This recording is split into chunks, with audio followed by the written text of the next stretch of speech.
red line for Xi Jinping, and it does seem that he has told Vladimir Putin this, is the use of nuclear weapons. So it may just be that one of the reasons that Russia is holding back from using tactical nukes, which would be an Ah. absolute disaster, is that Xi Jinping has got on the phone and possibly requoting the late great Meatloaf. You can do anything for our alliance, but you can't do that when it's come to a nuclear attack. It won't have escaped your notice that many foreign policy and security experts are telling us that the world is getting more dangerous.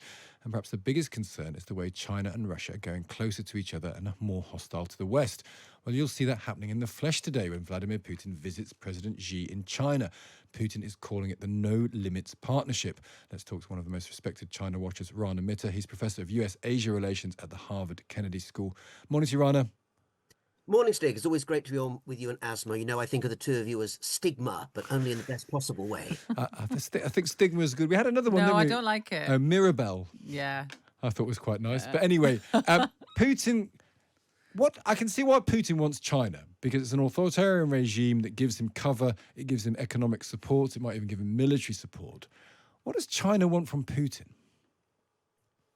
I think that essentially what China wants from Vladimir Putin is a sort of global authoritarian backup. In other words, that China, under Xi Jinping, feels quite confident in many ways at the moment. The economy in China is stalling somewhat, but it's not in a disaster zone. And I think that Xi Jinping and the Communist Party feel that by making new alliances in the global south, what we used to call the third world, and by trying to pick off various European actors, Xi was just in Hungary and in Serbia last week, as well as in France, they can make enough alliances to essentially keep China afloat geopolitically. But having a very large, powerful country like Russia, which of course can supply fossil fuels at cheap prices, and perhaps more than that, can supply votes in the United Nations, in the Security Council, and essentially provide a backup for the story that it's Washington, not Beijing or Moscow, that's really at the heart of global disorder.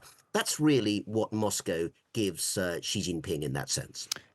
Is it fair to start talking about a Chinese empire now? We had a little piece a couple of weeks ago about China trying to take over the Solomon Islands. We know what they do in Africa. As you say, they're still starting to pick off countries in Europe. It's kind of an economic empire. It's kind of an insidious empire. It's not a overtly colonialist. But is that what we're talking about here? The Chinese intention to have a form of an economic empire around the world?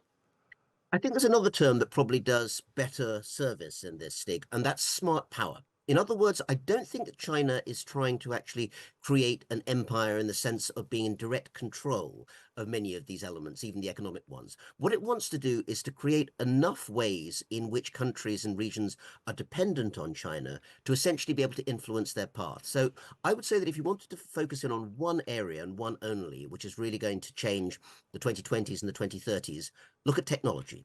In other words, when those emerging markets I mentioned in the global south, in sub-Saharan Africa, you mentioned Africa just now, Southeast Asia, Latin America, are looking to upgrade 5G and indeed go to 6G, the next generation in terms of telecoms communications, where are they going to go?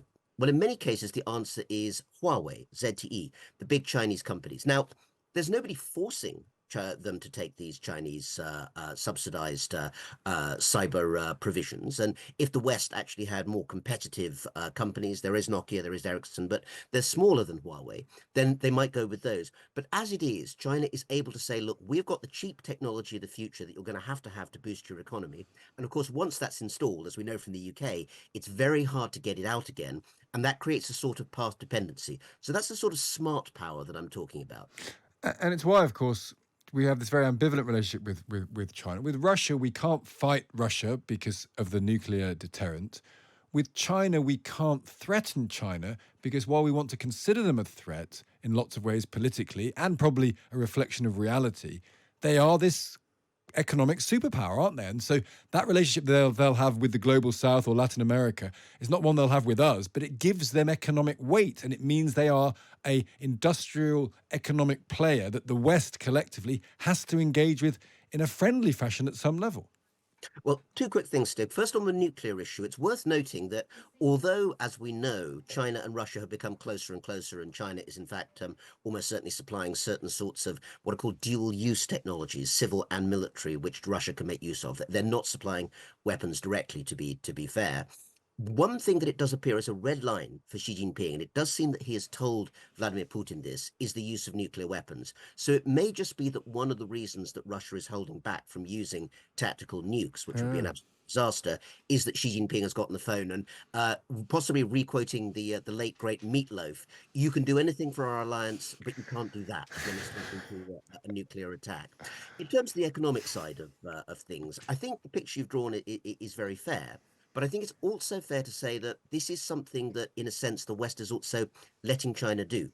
If you look at the Asia Pacific region, if you look at the emerging economies like Indonesia, Malaysia, Vietnam, when you ask them what they want, they say they want a big international trade deal, which brings in the United States in particular and the market opening there. The problem is that both Democrats and Republicans, it's not just about Donald Trump, are very reluctant to sign new trade deals on the US side because they won't get through the US Congress because the fear is that it will take American jobs away. Now, that's a perfectly fair domestic fear. The problem is that the knock-on effect is that when China comes calling in East Asia and says, look, you can have access to the Chinese market, of course, those countries which desperately need to boost their own economies and bring their own people, hundreds of millions, out of poverty in Southeast Asia, they'll say, well, okay, if China's the only game in town, we're going to go for that. So you're right that we're in that position, but we've also placed ourselves in that position. And the Western liberal world, Japan, other countries too, need to think about how to open markets while also creating a robust competition for China in those areas. Just finally, Ryan, is it for people have made this point to us via text before? Is it possible to have a robust competition with China? Because the argument goes China can always produce things cheaper because it's less burdened by liberal conscience. So it can mistreat its workers, it can have much lower overheads. The state is obviously in everything, so it can support and subsidize. Does that make actually any competition economically with China a game where the dice is loaded? Well, first of all, we actually do business with lots of countries, the UAE, Vietnam, and others which frankly have pretty low labor standards. I think the issue is more to do with the fact that there are an awful lot of subsidies for industry in China. In fact, the U.S. administration, the Biden administration, has just put in a whole bunch of tariffs against that within the last 2 or 3 days. I think overall, the major message needs to be about getting the World Trade Organization going again, signing trade deals like expanding the CPTPP, which the UK is part of, but the US is not, which have higher labor standards, and insisting that China has to be brought in only on terms that raise those standards. There are negotiating tools available, but they're dependent on a strong United States being willing to do it and other liberal partners willing to get on board. And that these days geopolitically is a tough call, but that issue is on the West. That's not for China to do. No, but China makes it hard for the West to get in bed with China, and that, as you say, is a political problem both here and in Washington. Rana, I always learn something from talking to you. Thank you so much for joining us. Thank you very much indeed, Steve. Great to talk to you. That's Rana Mitter there, Professor of US Asia Relations at the Harvard Kennedy School.